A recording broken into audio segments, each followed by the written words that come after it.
again, I'm making you read a lot of poetry in this class. And I know that for some students, they would rather go get a tooth pulled by the dentist than read a poem. And here are some of the lies people have told you about poetry. Poetry is really hard to understand. No one can really do it. That's a lie. If you remember when you were a child, how easy nursery rhymes were to understand. Poetry can be understood. The other thing they say is poetry is just whatever you think it means. Well, you're allowed to interpret, but you're interpreting what the poet has put there. You don't just get to say that, for instance, a poem that was about Queen Elizabeth missing a guy is about a crosstown bus. You can't do that. You have to see what's in the poem. And you have to interpret it based on what the poem does. And people can disagree about what the poem is doing and what it means, but they can't just make stuff up. So please, I'm telling you in advance, when you write something for me about a poem, do not just make stuff up. That is a one-way ticket to F-Town. You don't want to go there. You have to interpret the text in front of you. And I've got a whole separate other video on how to write about a poem, so you will know what you are doing. And the fourth thing is, and this I find really strange, is that poetry is boring. Poetry can be boring. So can short stories, so can novels, so can plays. But poetry is usually what you write when the words feel like they have to jump off the page, when it's like you want to get in a fist fight, or you want to scream, "Why don't you love me?" Or you want to say hallelujah, or you're going to have an orgasm from it all. The world as it is lived is just one big passionate moment. Poetry is usually full of life. There are exceptions.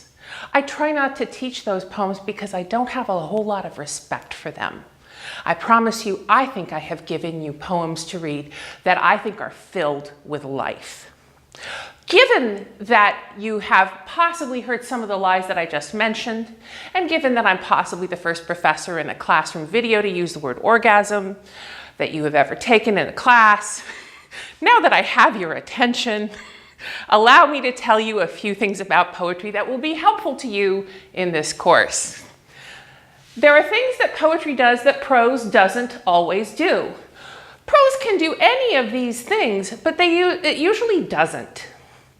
Even if it does something else magnificent, it's usually up to something else. And just to be clear, poetry can rhyme or it cannot rhyme. Poetry usually has a rhythm to it or a sense of the language itself. We're going to talk about that in a second. Poetry can either be narrative, meaning it tells us a story, as it does in, for instance, L'Enval and Sir Gawain and the Green Knight, both of which we are going to read. Or poetry can be lyric, meaning it tells us about feelings, as it does in the poem In Memoriam, which we're going to read later on in the class. I feel I owe you a disclosure, a secret about me. If you Google me, and I seriously think you should Google all your professors, you will see that I am an award-winning, internationally published poet. Seriously, Google me. I'm worldwide. Poetry does a number of things that prose doesn't always do, and I care about this a lot as a poet, so you'll know that I may be a little biased in that I really understand and love poetry. But a few things that any student should know about it. Poetry is as much about the how as the what. Here's what I mean. If you are reading news, let's say you're reading news on BuzzFeed. Let's say you're reading it in the New York Times. You don't care what adjective the person used so much as you care what the information is. What is the story that you are going to be told? And that's right. You would want to know this. And prose of other kinds, of fictional kinds, certainly has usually, with exceptions, a plot. We have to know what happens next. Even if there are other things going on, we have to know what's being told to us. A poem has some information in the form of what, but it's almost always about how. And the how is as important to understand as the what, sometimes more important. I'll give you two examples from my own poetry. And then you can see that at work in the things that we read. I had a poem published where I was talking about Christianity, and I wrote it in the form of a series of fortune cookie sayings. As a way to talk about Christians believe, I'm a Christian, that when Jesus returns, our problems will largely be over. So there's no need for us to have a fortune because all of our numbers will be lucky, is sort of the thinking. So I had a series of things that I wrote in the form of fortune cookie sayings, which I'm sure you've all read. The how was as much about telling you about a theological concept as if I were writing a scholarly paper on it, but I hope it was more enjoyable. Also certainly shorter than a scholarly paper. Another thing I did is I wrote a book called The White Trash Pantheon. Seriously, Google me, I'm very published. The White Trash Pantheon sets the ancient Greek myths in the Deep South in a trailer park. I've won prizes for this stuff. They called me the most Southern writer from by the Southern Writers Southern Writing Conference, and I'm from South Brooklyn. You know, I think that's amazing. In any case, I took stories about, for instance, Dionysius, the god of wine, and I made him into a backwoods moonshiner in the Deep South as a way to talk about those old myths, but also a way to talk about life as it's traditionally been lived in this part of the country, and to celebrate both, to truly honor both. And if I had just talked about the Greeks, that would have been maybe a scholarly paper. Maybe I would have been doing what 18th century poets did that I will not bore you with because life is too short to read half of what they wrote. They were really snooty and pretentious. Which is funny because the ancient Greek gods acted like Jerry Springer guests with unlimited power. And I kept teaching my students when I would teach ancient world literature that they were Jerry Springer guests with unlimited power. And suddenly it occurred to me, what if I actually made the Greek gods in some poems into Jerry Springer guests with unlimited power?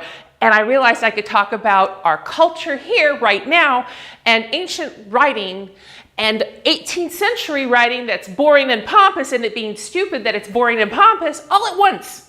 So the how was as important to those poems as the what. The other thing is that poetry uses nonlinear logic. Linear means in a straight line. I think you understand that.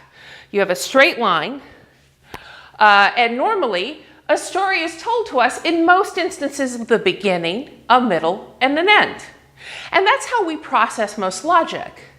And we also expect these ideas to be grounded in factual information.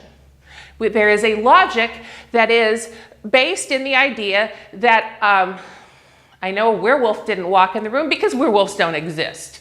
Therefore, I don't expect one to walk in the room. And if I see something that looks like a werewolf, it's a person in a werewolf mask. That is a kind of linear logic, is it not? But nonlinear logic, the language of dreams, goes in a nonlinear logical fashion. For instance, a newscast could say to you something like, "This just in, your mother called to see how you were, and while you were talking to her, her head turned into a bowl of spaghetti and you ate it. Details at 11. That could happen in a dream, but it couldn't happen in real life, and it would never be in a newscast. But people have crazy dreams like that. And poems allow us to express a whole myriad of experiences that humans have that don't fit tidily into a scientifically minded, logic-conscious world that are nevertheless resonant with us, that feel important to us. Sometimes you probably have woken up from a dream where something that frightened you happened, but when you remember the details of the dream, it doesn't make sense to you on a rational level why you were so frightened by the thing that happened in the dream. A poem attempts to tell you why.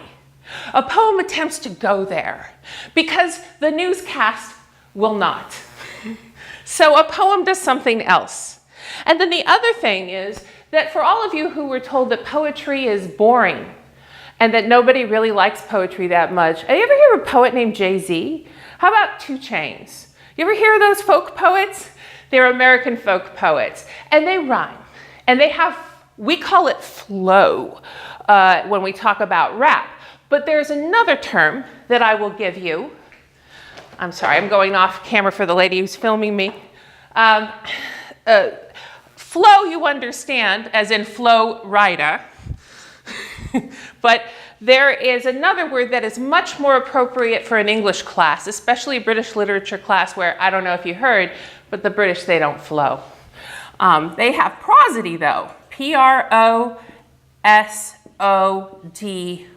prosody.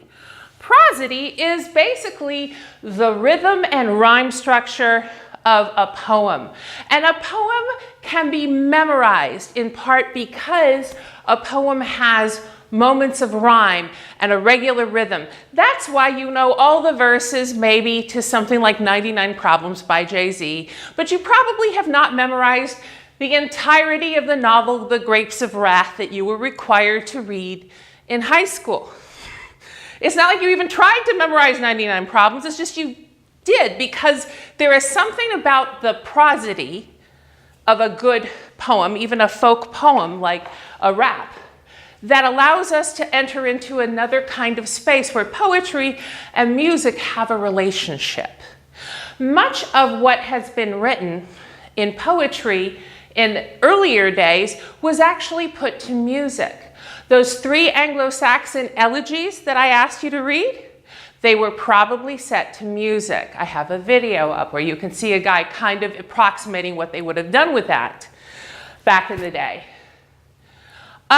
And so I wanted you to understand what you're doing when you're reading a poem. Examine how something is said, not just what is said. What is said is fine. We should know what is said. But how is it communicating through the way it's presented? We need to pay attention to that. We need to be open to the idea that a poem's language will lead us to a place that makes dreamlike sense instead of empirical, scientific-minded sense. We are in a place of human mystery, which is exquisite when it's done best.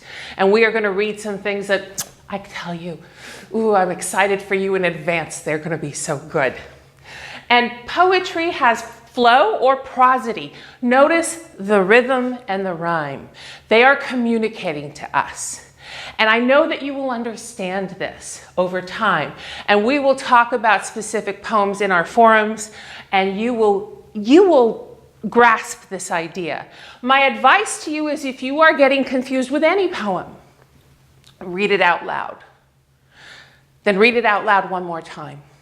Because for at least 600 years in human history, probably more, poetry never even got written down. It just existed, just as rap does today. You don't sit down and read the book of 50 Cent's verses. You don't, read Kendrick Lamar's Damn that won the Pulitzer. You listen, you hear. So poetry ought to be always working on an oral level, meaning A-U-R-A-L, in the ear level. So allow yourself to experience it that way, particularly if you are at all confused, because I promise you that there is gold to be had in those hills. Thank you.